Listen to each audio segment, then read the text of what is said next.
അനീതിയുടെ മാർഗത്തിൽ നീ പോകരുത്. സത്യമായത് നീ പ്രവർത്തിക്കുമ്പോൾ നിന്റെ പ്രവർത്തനത്തിൽ ശോഭയുണ്ടായിരിക്കും.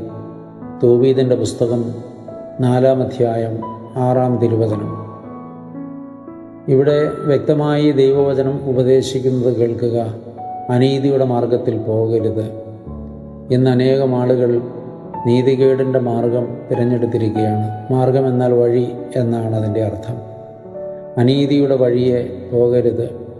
അത് അനർത്ഥത്തിലേക്കുള്ള വഴിയാണ്. അത് നാശത്തിലേക്കുള്ള വഴിയാണ്. അത് നരകത്തിലേക്കുള്ള വഴിയാണ്. അതുകൊണ്ടാണ് പറയുന്നത് അനീതിയുടെ വഴിയിൽ സഞ്ചരിക്കരുത് എന്ന്. പിന്നെ എന്തു ചെയ്യണം? സത്യമായത് പ്രവർത്തിക്കുക. അപ്പോൾ നിന്റെ പ്രവർത്തനത്തിൽ ശോഭയുണ്ടായിരിക്കും എന്നാണ് വചനം പഠിപ്പിക്കുന്നത്. സത്യമായത് കാണുക, സത്യമായത്